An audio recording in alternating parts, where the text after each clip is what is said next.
بسم اللہ الرحمن الرحیم۔ السلام علیکم معزز طلبہ کرام، آپ سب کیسے ہیں؟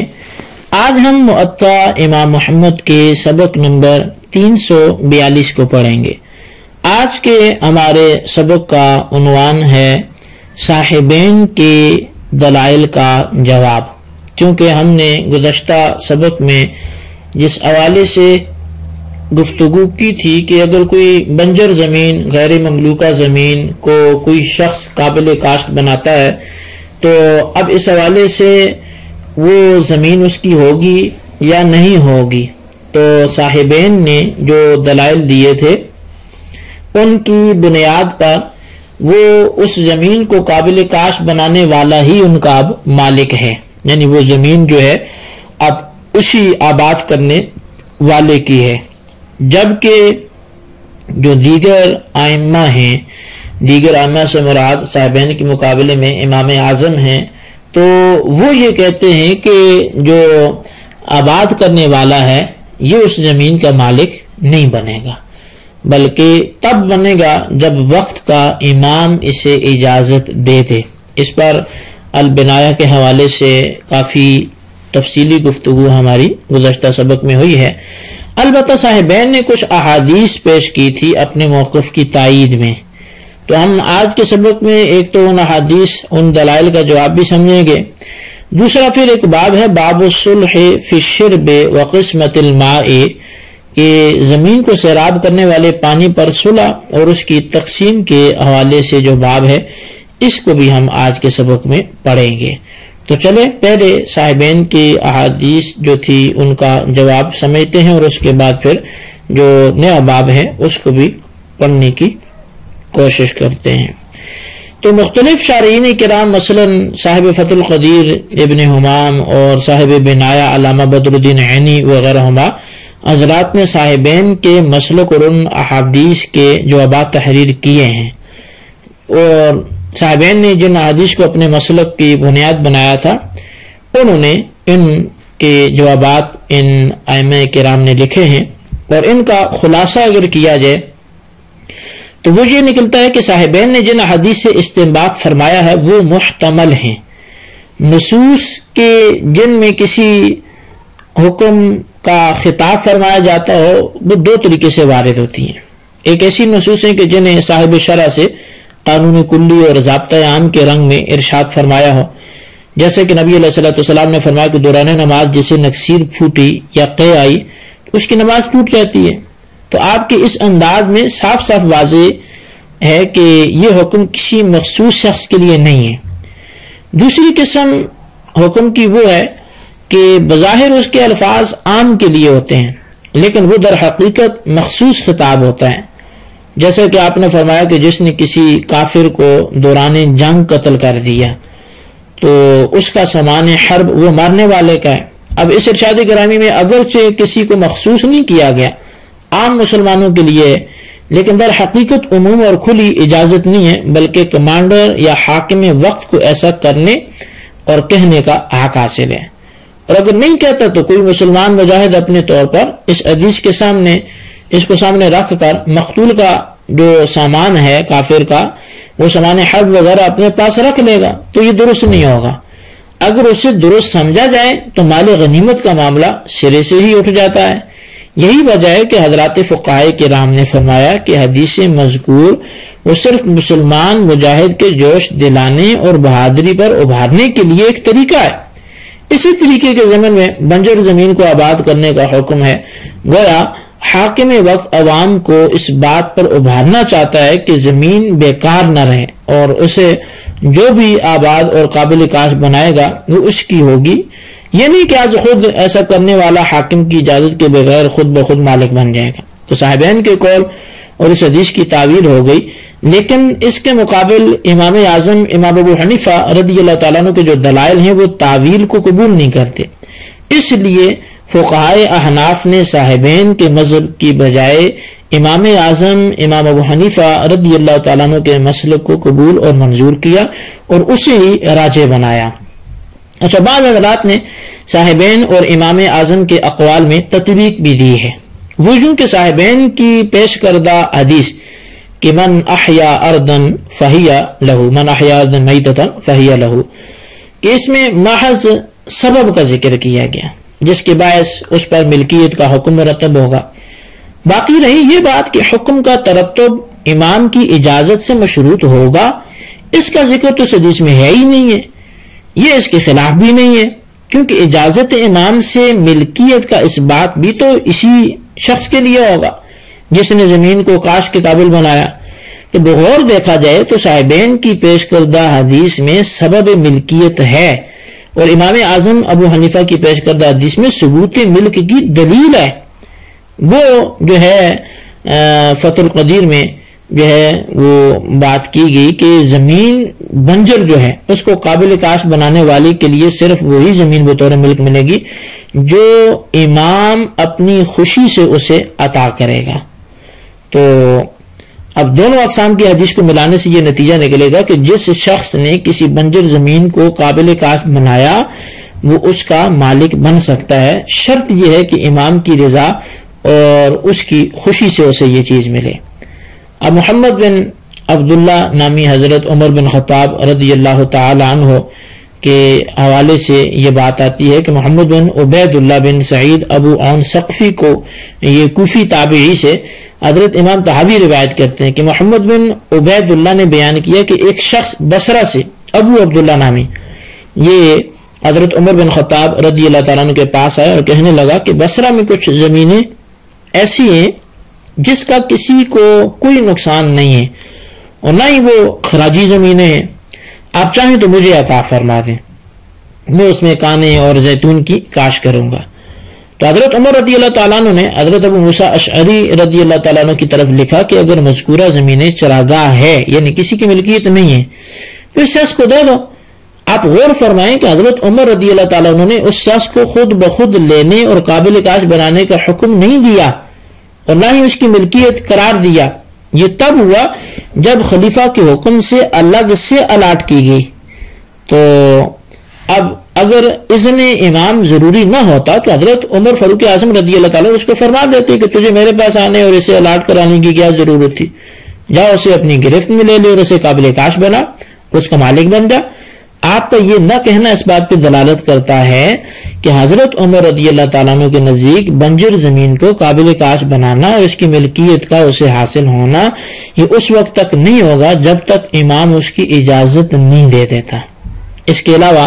علامہ عینی رحمۃ اللہ علیہ نے اسی مقام پر ایک اور حدیث جو امام اعظم امام ابو حنیفہ رضی اللہ تعالیٰ سے مروی ہے وہ بھی لکھی ہے، اور وہ جو ہے مسلم اور بخاری کی اس روایت کو امام اعظم نے اپنی دلیل بنایا جس میں ہے کہ نبی کریم صلی اللہ علیہ وسلم نے فرمایا کہ چراگاہ یعنی جس زمین کا کوئی مالک نہ ہو اللہ اور اس کے رسول کی ہوتی ہے، چراگاہ بہرحال زمین ہی ہوتی ہے۔ اس سے معلوم ہوا کہ زمینوں کی ملکیت دینا یہ ائمہ وقت کے اختیار میں ہے، کسی اور کو اس کا اختیار حاصل نہیں ہے۔ تو بہرحال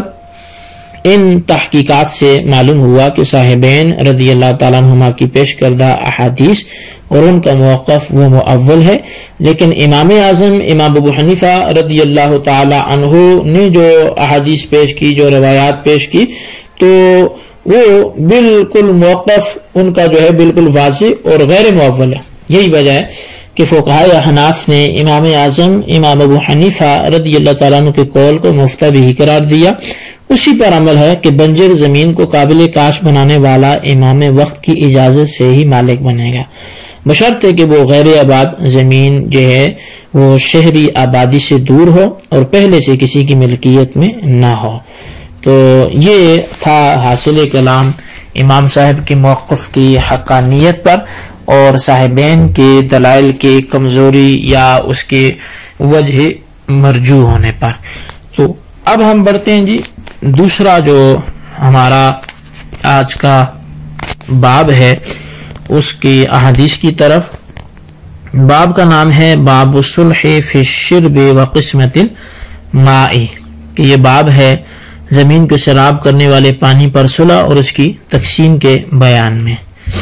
امام محمد رحمۃ اللہ علیہ حدیث پاک لکھتے ہیں کہ اخبرنا مالک اخبرنا عبداللہ بن ابی بکر ان رسول اللہ قال فی